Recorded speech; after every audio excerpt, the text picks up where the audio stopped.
Good morning, everybody. So today, as usual, just work on your study guide. If you have any questions, let me know. Does anybody have any questions so far?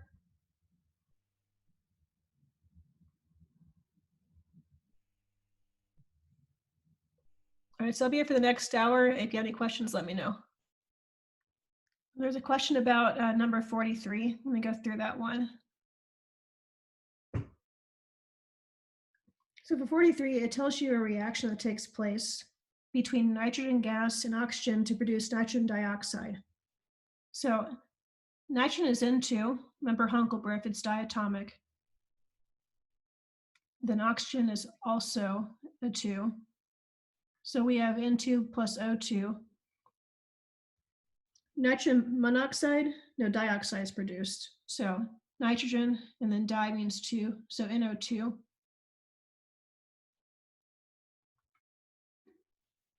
And it tells you that you have 15.4 liters produced of NO2. And they're asking how many liters of N2 and O2 are required. So the first thing we want to do is balance the equation. So we would need to put 2 over here to get 2 N's on both sides. And at that point, we now need 4 O's. So put 2 in front of here. Now we have a balanced equation. So in order to convert from liters of NO2 to liters of O2 or N2, it's the same as a mole conversion. We can relate liters of gas the same way we can relate moles using Avogadro's law. So if we know the liters of a gas, which we do for NO2, we can multiply it by the mole ratio. So let's start with finding N2. We would relate moles of N2, and there's no number in front of N2, so it's just 1. 1 mole N2 over 2 moles of NO2. NO2 cancels out.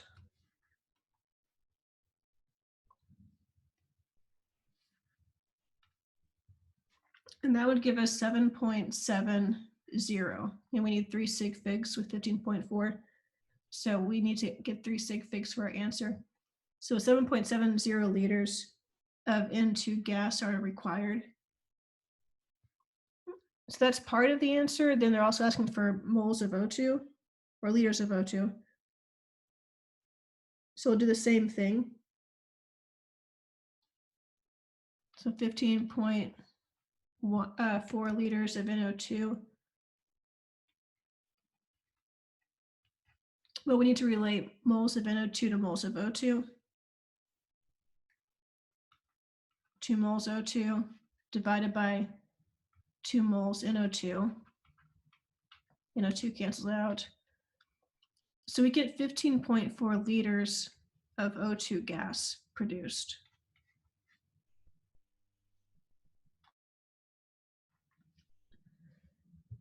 So that's how you convert between liters of gas. It's the same as using the mole ratio.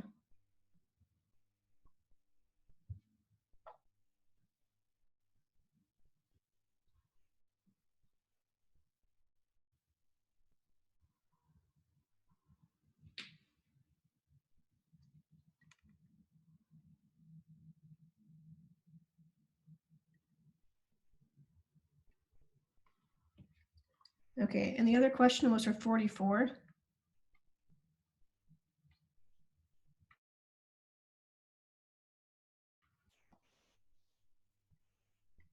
A is asking how many molecules of carbon monoxide react with nitrogen monoxide. So I'll write up the reaction on here. We can go through that.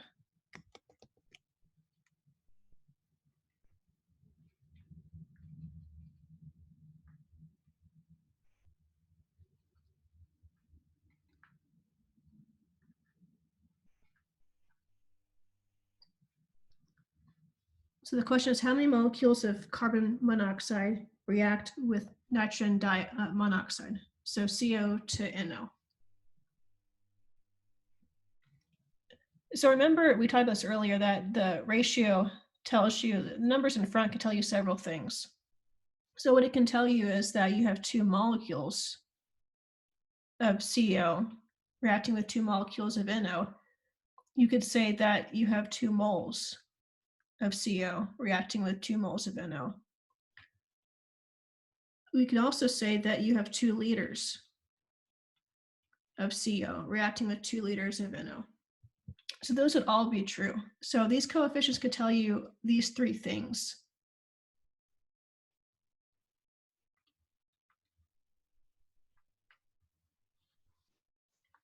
So for A, it's just that. For every 2 molecules of CO, you have 2 molecules of NO reacting with it. And then for B, how many moles? Well, it's the same exact number.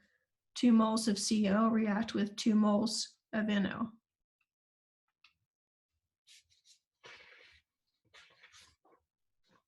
And then for C, how many liters?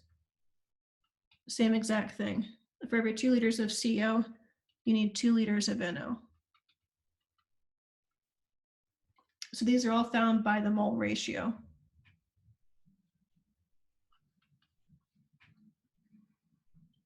And then for D, what is the volume ratio of carbon monoxide to carbon dioxide in the balanced equation?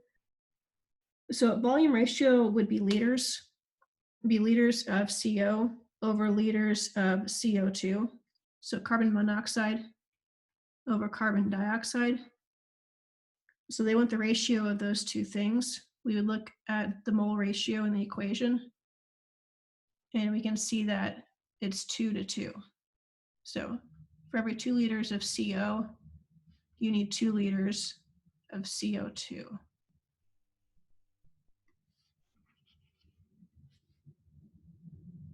So that would be the volume ratio that you would write for D. Okay, there's a question about number 13. Let me go through that one. It says, predict the number of covalent bonds needed for each of the elements in question number 4 to satisfy the octet rule. We'll go through them one by one. So for the first one, actually number 4, that's a typo. Sorry about that, because I combined this with other lessons. That actually should be number 12. I need to make sure that I need to go back and let you all know that. So if number 13, when it says question number 4, that should be number 12. So that might clear a little bit up.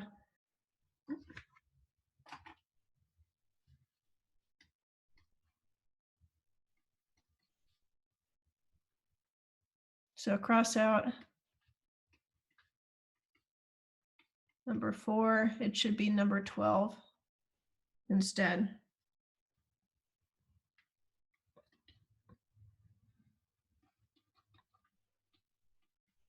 So we know oxygen has 6 valence electrons, and it would need to have 2 more to get 8. So it would make 2 bonds. Every 1 bond gives it an extra electron. So if oxygen is short 2 valence electrons, it'll make 2 bonds. For B, sulfur, same thing.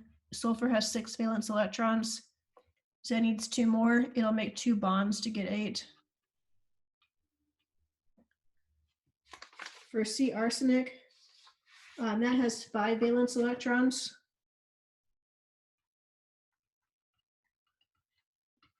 It needs 3 more, so it'll make 3 bonds. Same thing with phosphorus. It has 5 valence electrons, so it'll make 3 bonds. And the last one is bromine. I got room for that one. I'll put over here. Bromine has 7 valence electrons. It needs 1 more to become stable, so it will make 1 bond. Okay, so that's a good question, Lauren. Lauren just asked, if it makes 2 bonds, wouldn't that be 4 extra electrons? Since 1 bond holds 2 electrons, and that's true, it does hold 2 electrons. Let me go through what happens with that. So let's just look at oxygen. And we're at the Lewis structure. So there's 6 dots around oxygen.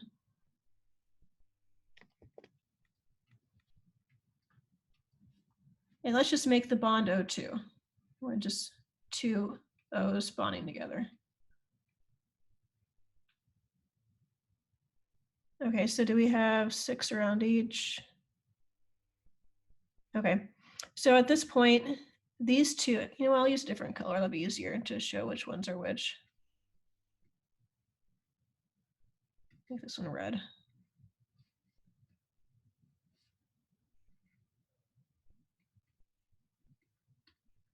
Okay. So if these two right here share, I'll use a different color for that too. This creates one bond. And now that is true. There are 2 electrons in this bond, but how many did the purple one gain? Well, the purple one only gained 1 extra electron. This red electron represents the gained electron.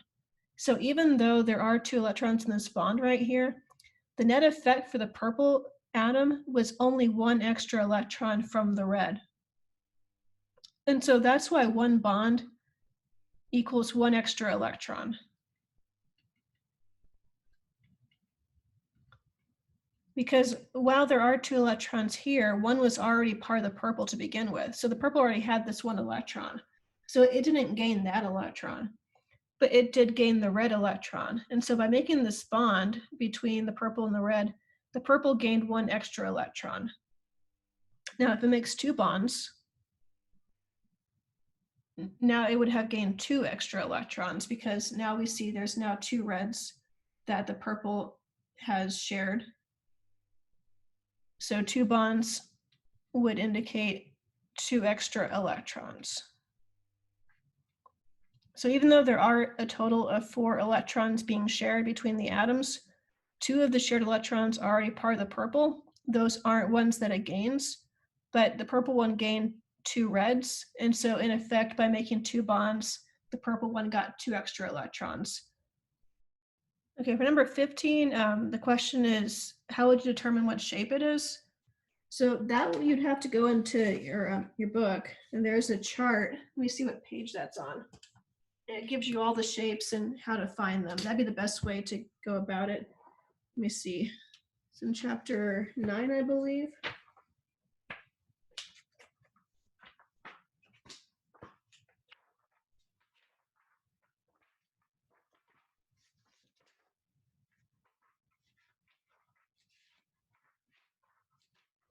Okay, it's on page 263.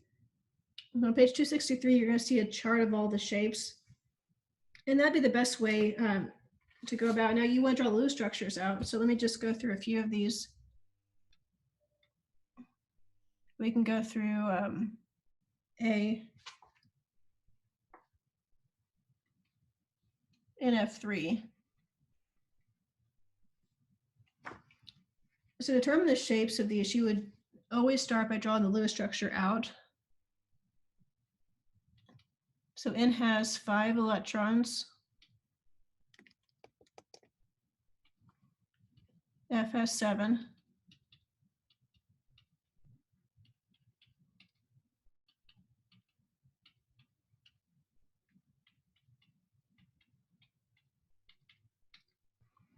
At this point, we connect the dots. So I would just always look for the lone pair, or the lone electron, and connect it. So these 2 are single, these are single, these are single. So all single electrons should be connected. At this point, now we have 8. If you count around each of them, they're all stable with 8 electrons, and so we're finished at that point. So that's our Lewis structure. Now it's not the shape though. We need to determine the name of the shape that this would take. So the way to think about this would to ask how many electron groups are around the central atom. So N is a central atom. It's the one that is in the middle around other atoms. And looking at N, it has 3 fluorines along with this lone pair right here. And this lone pair acts like an atom. It will repel these atoms just like other atoms would. So even though we don't have an atom up here, it's like we do. It repels these ones just like you would have an atom. That's why I drew it like a bent shape. These F's are bent downwards because this lone pair up here repels them downward.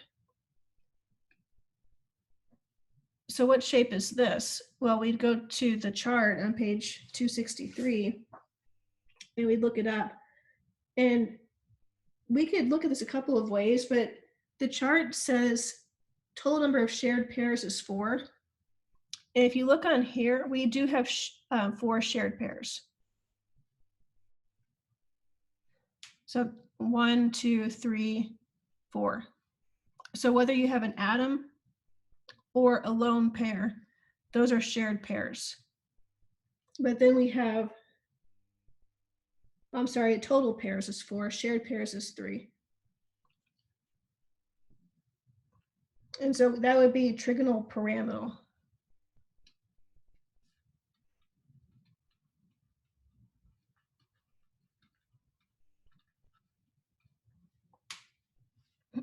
So the way I remember this is that if we have 3 atoms plus a lone pair, it's trigonal pyramidal.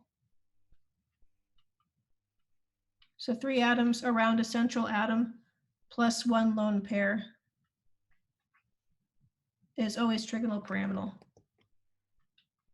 So the only way to really know this is just through memorization, looking at the chart, writing these out, and then determining which one it is based on what you see in the chart. All right, for number 33, we're given 3.5 moles of O2. And they're asking how many moles of S8 are needed to react completely with oxygen.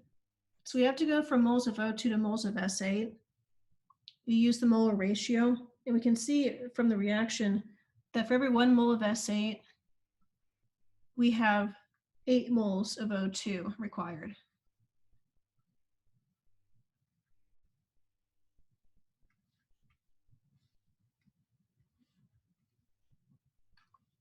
So we need to have O2 cancel out, so that goes in the denominator.